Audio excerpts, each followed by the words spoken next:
Boa tarde.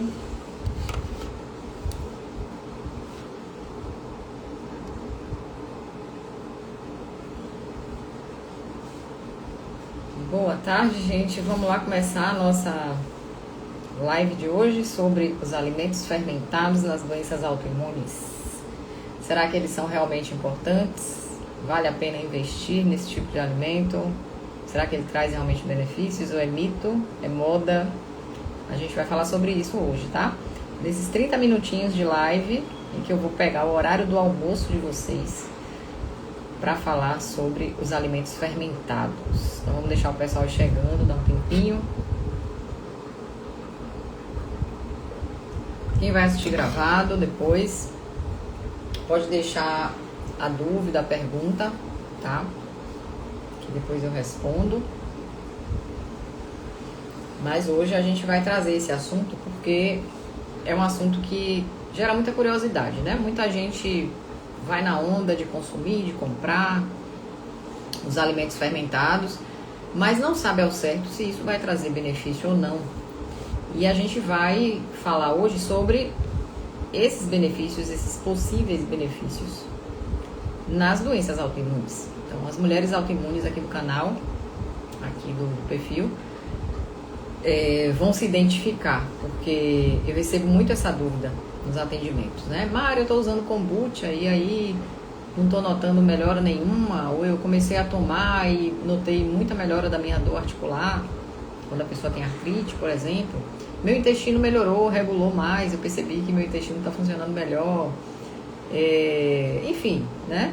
Então, será que esses benefícios são coisas assim, aleatórias? Será que são acasos ou realmente existe uma explicação que justifique essa recomendação pontual mesmo, né? Você ter o horário do dia para comer aquele alimento, quantas vezes na semana, quantas vezes ao dia. Será que existe realmente essa indicação? Vale a pena fazer esse investimento ou não? Que tipo de alimento fermentado é melhor? Eu faço em casa, eu compro pronto, como é que eu faço? Então tudo isso hoje eu vou trazer, tá? Essas questões para a gente conversar e esclarecer esses pontos importantes para que vocês possam, quando forem utilizar esses alimentos fermentados, usarem sabendo, né, o motivo do uso. Não vai ser uma utilização aleatória, porque está todo mundo usando, eu vou usar também. Então vamos lá, né? Falando do que são os alimentos fermentados, a gente tem exemplos simples aí do dia a dia, como por exemplo o iogurte. O iogurte é um alimento super conhecido, que é um alimento fermentado. Inclusive, muita gente refere, quando tem intolerância à lactose, por exemplo, é uma situação bem comum, que tolera bem o iogurte, mas não tolera o leite. E isso tem sentido, realmente. Por quê? Porque o iogurte, por ele ser fermentado, ele sofreu ali algumas alterações por algumas bactérias no processo de fabricação, em que essas bactérias fermentam o açúcar do leite, que é a lactose, e quando há essa fermentação, essa lactose ela é parcialmente digerida. Então o que você vai encontrar dentro do iogurte é uma lactose que já foi quebrada, ela não está inteira. E aí por isso, muitas pessoas que têm intolerância à lactose, quando tomam iogurte, não sentem aquele desconforto da intolerância à lactose, ou sente muito pouquinho, bem leve, diferente de quando consomem o leite, tá? Então o primeiro ponto aí, um ponto positivo, independente se você tem doença autoimune ou não, é que no caso específico do iogurte, ele tem o açúcar, que é a lactose, já parcialmente digerido. Então é um alimento que vai ter uma digestão mais fácil, consequentemente não vai trazer aquele mal-estar, aquele desconforto todo que o leite traz. O iogurte é um alimento fermentado. Outro alimento fermentado muito famoso, muito conhecido, é o kefir, que teve um período aí que estava todo mundo produzindo em casa e fazendo doação, né, colocando na água, faço na água, faço no leite, faço na água de coco, faço aonde? Depende, fica a seu critério. A importância do kefir é que o alimento em que a gente coloca ele, seja no leite, seja na água de coco ou até na água mesmo, ele vai fazer um processo de fermentação ali naquele ambiente, naquele líquido que você coloca naquele recipiente limpo e tal. E essa fermentação vai fazer com que essas bactérias quebrem o açúcar daquele ambiente. Então, se você colocou na água de coco, ela vai fazer isso na água de coco. Se foi no leite, a mesma coisa.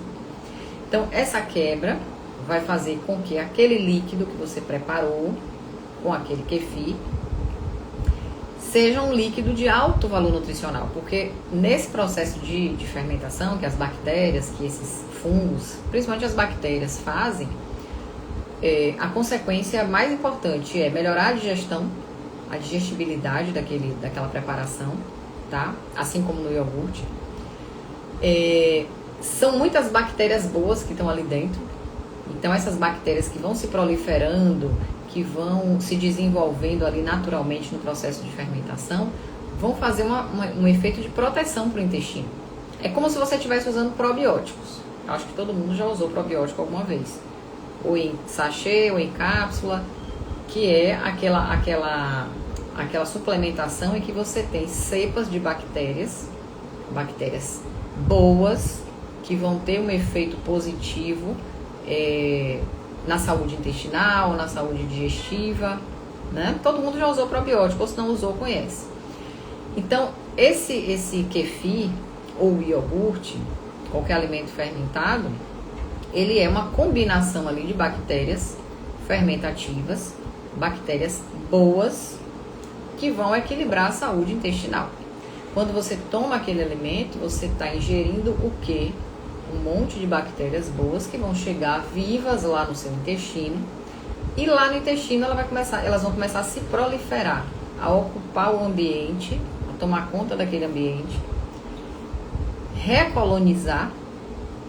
Então, se você estava com algum problema digestivo, tinha alguma alteração como diarreia, alguma coisa relacionada à sensibilidade alimentar, alergia, quando você usa os alimentos fermentados, eles vão jogar para dentro do seu intestino milhões de bactérias boas que vão exercer esse papel de reocupar aquele ambiente.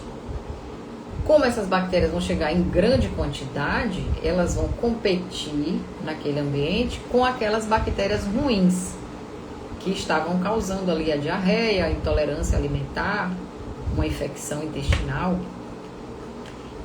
Quando essas bactérias, milhares delas, chegam ali no ambiente intestinal, elas vão competir com essas bactérias ruins. E é claro que por competição, como elas estão em maioria, elas vão ocupar mais espaço. E as ruins vão começar a morrer. Então isso é um ponto importante, protetor, que a gente pode considerar dos alimentos fermentados, esse papel de recolonizar o intestino, certo?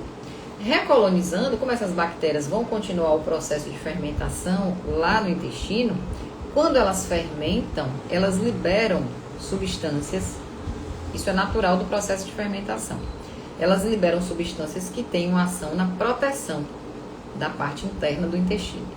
Então elas estão ali dentro daquele tubo, né, que é o intestino. Quando elas fermentam, elas liberam essas substâncias, e essas substâncias, algumas delas, têm a função de funcionar, elas vão funcionar como se fosse um cimentinho. Esse cimentinho vai cobrir toda essa parede interna do intestino. É como se esse cimentinho fosse fazer rejuntes. Por quê? Porque a pessoa que tem doença autoimune, ela tem um intestino permeável. É um intestino que tem buracos, vamos dizer assim, não são buracos visíveis, mas são, né, lesões, microlesões, que inclusive é um processo que piora a doença autoimune. Então, quanto mais permeável é o intestino de um paciente autoimune, mais ele tem crises. Se tem artrite, vai ter mais dor articular. Se tem psoríase, vai ter mais lesão na pele e assim por diante. O que é mais importante no tratamento aí nesse momento é rejuntar essa parede interna do intestino, tapar esses buraquinhos. E quando o paciente usa o alimento fermentado, que vai chegar no intestino esse monte de bactérias boas, essas bactérias vão continuar o processo de fermentação lá no intestino, elas vão produzindo essas substâncias que vão trabalhar como um cimentinho, rejuntando aquela parte interna do intestino. Então já melhora a barreira intestinal. melhorando a barreira intestinal, a pessoa tem menos crises. Por isso que eu citei no início a história da paciente, de uma paciente que me relatou que depois que começou a usar a kombucha com uma certa frequência, acho que foi uma vez ao dia, sem mexer em nada na alimentação. O mais interessante foi isso, ela continuou com a alimentação normal, que ela já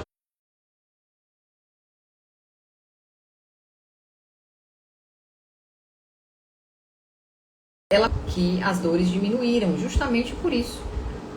Porque essas bactérias fermentativas chegaram no intestino, causaram uma desinflamação, recolonizaram aquele ambiente e rejuntaram a barreira intestinal.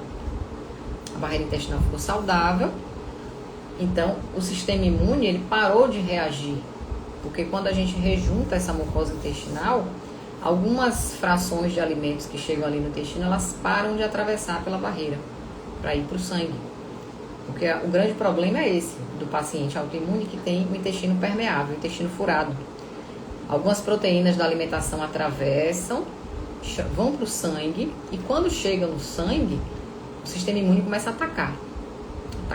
Aí a pessoa tem a crise de dor, ela tem a lesão da pele. E aí começa todo o ciclo de novo, da doença autoimune. Quem tem doença autoimune sabe. Seja o vitiligo, seja a psoríase, seja a artrite, não importa. A doença autoimune ela tem um mecanismo igual. O que vai mudar é onde ela vai acontecer. Pode ser na pele, pode ser na tireoide, pode ser na articulação. A causa que está por trás é sempre a mesma, certo? E aí, nesse caso, essa paciente fazendo uso, ela notou a melhora da dor articular, porque melhorou a barreira intestinal.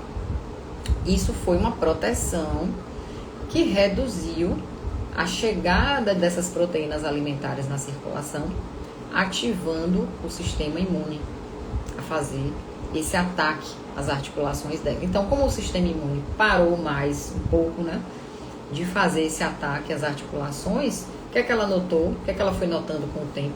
Redução da dor articular. É como se as articulações tivessem desinflamando. Ela diminuiu a dor e diminuiu a resistência. Aquela rigidez. Certo? Então aí falamos do iogurte, falamos do kefir. A kombucha também é um outro preparado muito comum, que é muito mais seguro. Isso aí eu já dou esse aviso, essa informação importante. É importante que a kombucha, você dê preferência a ela comprada pronta, tá? Por segurança. Porque é um alimento que ele é um meio de proliferação de bactérias. É claro que as bactérias que estão ali são bactérias boas, não são bactérias que vão causar doença. Mas, se a gente não prepara da forma correta, no recipiente esterilizado, limpo, sem risco de contaminação, o que é que pode acontecer? Alguma bactéria do próprio ambiente ou do próprio recipiente em que você está preparando, ela pode migrar ali para dentro. E como é um meio rico em carboidrato, rico em açúcar, a bactéria gosta de açúcar. Alguns fungos gostam muito desse ambiente, né, de açúcar, então ele pode se proliferar. E você pode aí contaminar a sua preparação e quando tomar, ter algum problema, certo? Que não era para acontecer. Então, no caso da kombucha, a minha recomendação é que você compre pronta.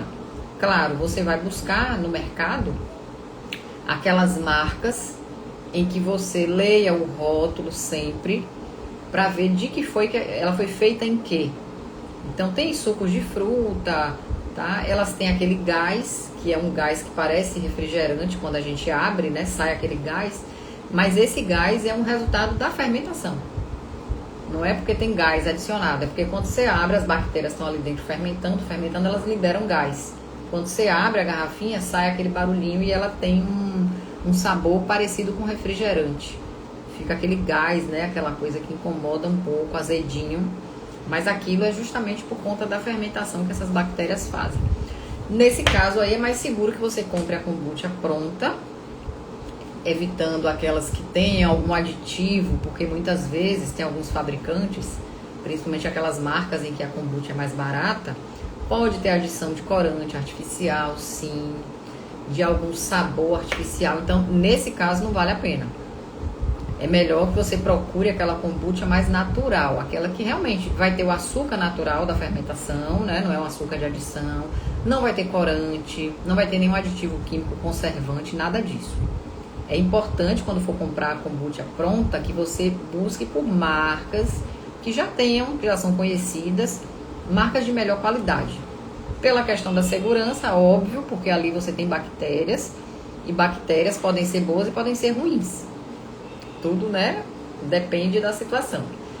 Evitar preparar em casa, por segurança também, e pelo fato de que muitas podem ter um excesso de aditivo químico, que aí não vale a pena você consumir, tá bom?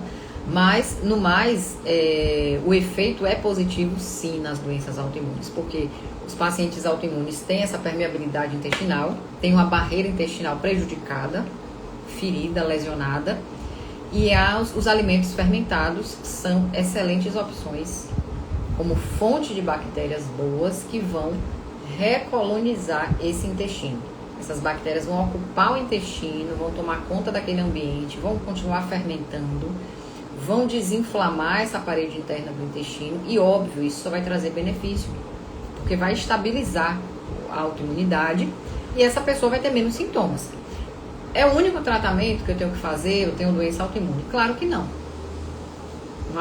Uma avaliação de um paciente autoimune nutricional, ela tem que ser muito profunda. É importante fazer os ajustes na alimentação, sim. Fazer a reposição de nutrientes específicos, com certeza. A vitamina D está no topo da lista, sempre muito importante, a glutamina, enfim, cada caso é um caso, né? Então, os alimentos fermentados vão entrar como complemento na rotina alimentar, como uma forma de acelerar esse processo anti-inflamatório e esse processo de proteção intestinal para diminuir essa autoimunidade. Então, dentro de um contexto de mudança alimentar, de suplementação, de acompanhamento, os alimentos fermentados são importantes sim, sem dúvida nenhuma. Então, não é modismo, não é uma coisa, né, do momento, da época, porque tá todo... Não, realmente procede. São alimentos bons nesse sentido da saúde intestinal, da regulação da imunidade, tem ação antioxidante, anti-inflamatória. O que é importante é você incluir na rotina a quantidade e a frequência adequadas para a sua situação, porque também o excesso de consumo, tomar 3, 4 vezes ao dia ou mais, porque tem gente que gosta tanto que toma várias vezes. Isso pode logo de início trazer alterações para o intestino. Então você pode ter diarreia, pode ter gases, muita distensão abdominal, muita cólica. Por quê? Porque como essas bactérias fermentam, elas liberam gás.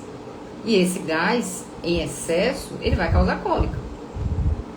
Pode causar diarreia, sim, e pode causar estufamento, distensão abdominal por esse excesso de gás produzido por elas. Então, é claro que a quantidade, o horário, a frequência semanal tem que ser acompanhada e prescrita dentro de um plano alimentar. Porque se o plano alimentar também já tem muitos alimentos que ajudam na proliferação de bactérias boas e você toma a kombucha ou o kefir, isso vai intensificar, vai potencializar. E pode ser que traga mais efeito colateral do que benefício. Por isso que é importante que tenha uma orientação básica para que você use de uma forma que possa te ajudar e não te prejudicar, certo? Então, eu acho que é isso, é o mais importante. Se você quiser fazer parte do grupo VIP TPM, que é um grupo exclusivo que eu tenho só para mulheres autoimunes, um grupo no WhatsApp, onde eu coloco conteúdos, coloco lá todas as condições especiais para atendimentos, para conteúdos online que eu tenho gravados, para entregar para essas mulheres que falam sobre saúde da mulher, todas as doenças da saúde da mulher, endometriose, TPM, SOP, infertilidade, candidíase, além de todas as doenças autoimunes, que são mais comuns na mulher, como artrite reumatoide, a própria fibromialgia e outras mais. Tudo isso você vai encontrar nesse grupo VIP do WhatsApp. Então, se você comentar aqui embaixo, TPM, depois que a live eu vou colocar ela gravada aqui no Instagram. Se você comentar TPM, eu te mando o link para você entrar no grupo VIP do WhatsApp, porque lá rola de tudo e muito conteúdo de qualidade. Conteúdo, inclusive, exclusivo, que eu não coloco aqui no Instagram. Só coloco lá para as minhas pacientes, futuras pacientes do grupo TPM. Essas mulheres autoimunes que querem se atualizar, que querem entender mais de nutrição, a importância da nutrição no tratamento das doenças autoimunes, como recuperar a qualidade de vida, a energia, também relacionado a esses problemas femininos, que eu sou especialista também, então eu trato de tudo junto. E lá no grupo TPM, se você comentar aqui TPM, eu vou te mandar o link para você fazer parte, tá? E ficar lá comigo e com outras mulheres autoimunes que também, assim como você, querem ter qualidade de vida, querem diminuir as dores, diminuir medicação, a quantidade de medicações e ter uma vida mais leve, mais natural. Ter a autorresponsabilidade, né, o autocuidado para entender de que forma a alimentação pode ajudar, pode contribuir para essa rotina mais saudável, sem ser tão refém de medicações, tão refém das dores e dos desconfortos que a doença autoimune causa em todas nós, né? Então, comenta TPM aqui que eu mando o link para você entrar no grupo hoje. Um grande beijo e até a live da próxima semana.